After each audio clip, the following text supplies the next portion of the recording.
Bienvenue à la section des tutoriels de l'Astar 4.2 dédiée à l'AIDCalc, le module pour la conception lumière. On montrera ensuite comment faire un projet d'éclairage intérieur simple. Tout d'abord, afin de simplifier le travail, on importera un fichier DXF en effectuant un glisser-déposer. La fenêtre affichée permet de vérifier la taille qui doit être exprimée en mètres et la position du DXF dans l'espace.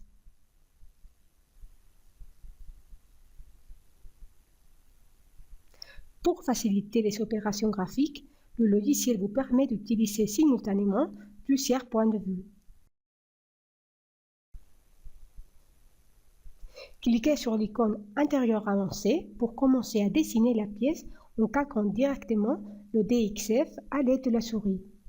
En tenant appuyé la touche X, le curseur se placera sous l'estope du dessin, tandis qu'en tenant enfoncé le bouton droit de la souris, on peut dessiner des courbes.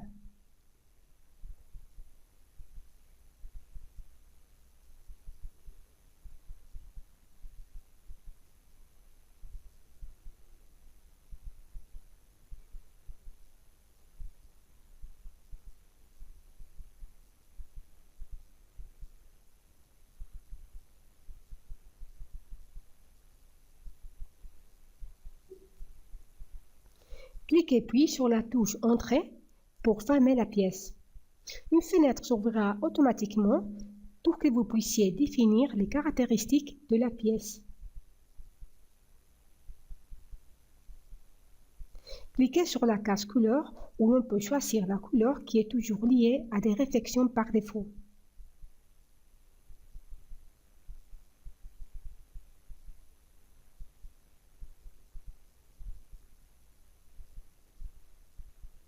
En éditant la pièce à l'aide du bouton droit de la souris et en cliquant sur Modifier, on pourra modifier les caractéristiques des surfaces.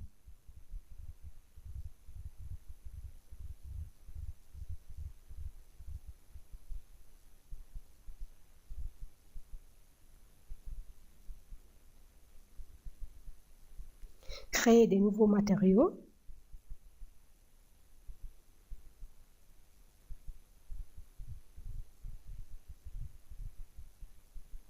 Ajouter des textures.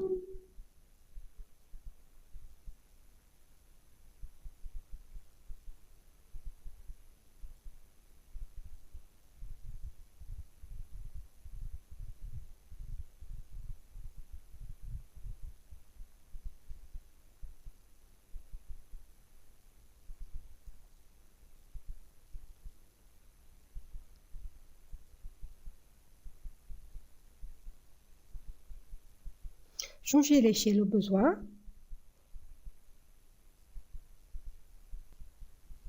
Et aussi configurer les valeurs de diffusion, de miroitement et de transparence.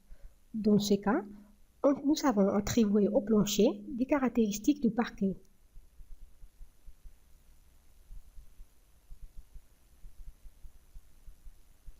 Après avoir fini la définition de la pièce, on peut ajouter des objets en important des fichiers 3ds ou OBJ à partir d'un dossier externe ou en les dessinant comme des objets extrudés. Tout ce qu'on a mentionné auparavant concernant la création de la pièce peut être appliqué aussi aux objets.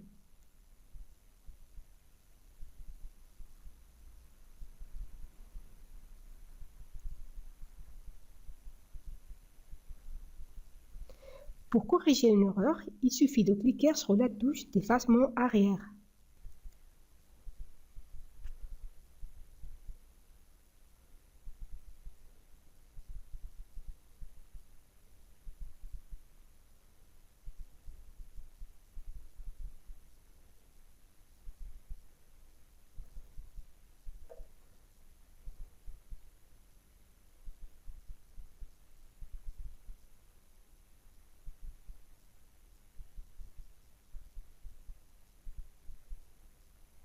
Après la création de l'objet extrudé, une fenêtre s'ouvrira automatiquement pour la définition de l'auteur.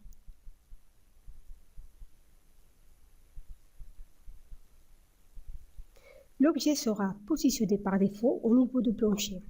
Pour changer les coordonnées, il suffit de le sélectionner et de saisir les nouvelles valeurs de l'onglet Propriétés ou bien de le déplacer à l'aide de la souris.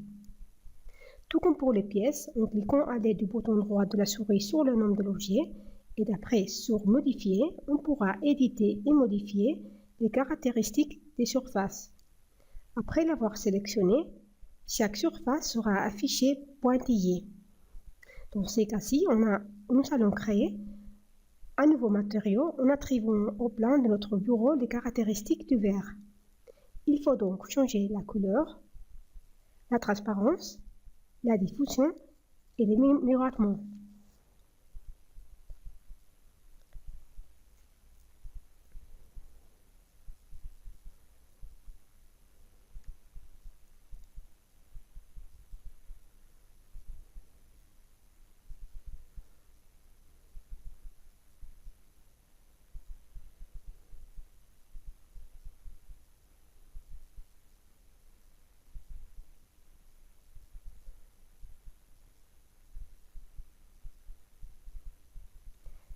Le même matériau devra être évidemment attribué à la surface supérieure ainsi qu'à celle inférieure.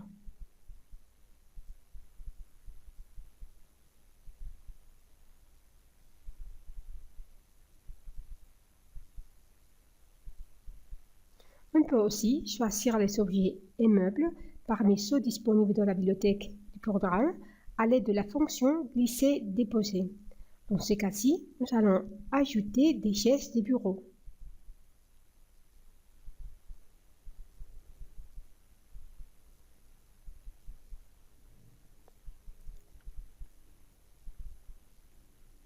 À l'aide de l'icône Dupliquer, nous pouvons créer une copie de l'objet qui pourra être déplacé le long l'axe cartésien en cliquant sur l'axe même. On peut également déplacer l'objet le long deux axes à l'aide de la flèche indiquant ces deux axes.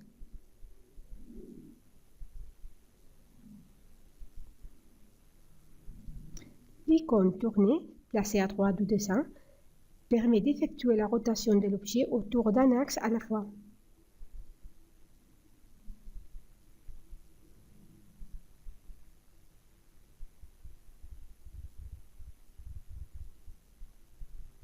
Il est possible d'éditer et modifier les matériaux de tous les objets, même ceux choisis à partir de la bibliothèque.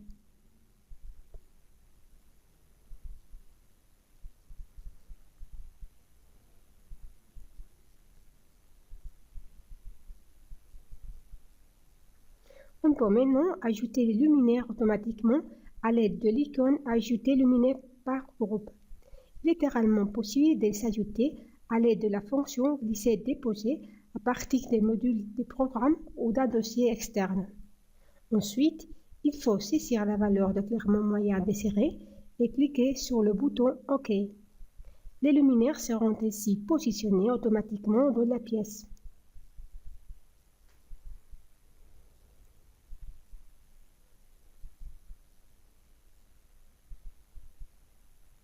Pour ajouter une autre photométrie, par exemple un fichier OXL, il faut lancer les Win, choisir le fichier et faire glisser l'image vers le dessin. L'objet tridimensionnel du luminaire sera aussi affiché s'il a été lié auparavant, comme dans ce cas-ci. On peut effectuer sur le luminaire toutes les opérations qu'on a précédemment décrites pour les meubles et les objets.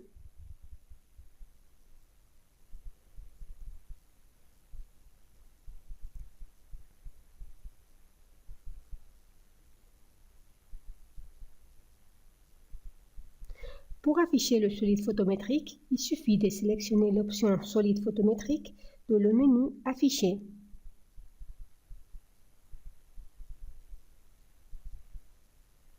Ensuite, cliquez sur l'icône Début calcul pour afficher la fenêtre de configuration des calculs. Il faudra cliquer sur Composants directs et indirects pour effectuer le calcul avec interréflexion. Après la fin des calculs, en cliquant sur le bouton Former, une fenêtre avec le détail des résultats s'ouvrira automatiquement pour que vous puissiez sélectionner la surface où vous désirez afficher les valeurs.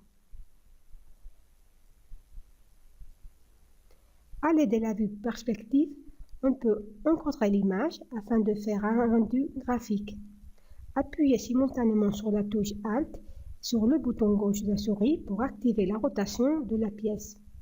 Il faut tenir appuyé le molette de défilement pour activer le panoramique, tandis qu'en tenant appuyé la touche majuscule et le bouton gauche de la souris, on activera le zoom. Après avoir défini la vue, on peut modifier les saturations en cliquant sur l'icône courbe de contraste des tonalités.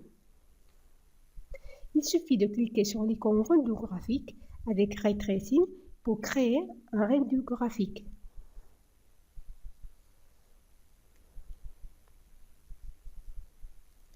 Enfin, pour réaliser une échelle de couleur, il faut sélectionner l'icône Afficher fausse couleur et enregistrer l'image obtenue à l'aide de l'icône Capture d'écran.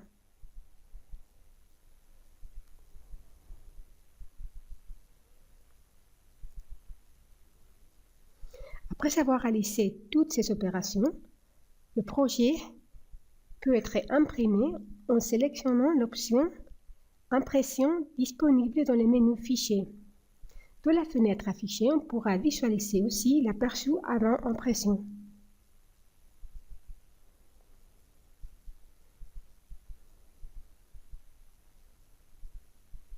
Merci de votre attention et bon travail avec LightCalc.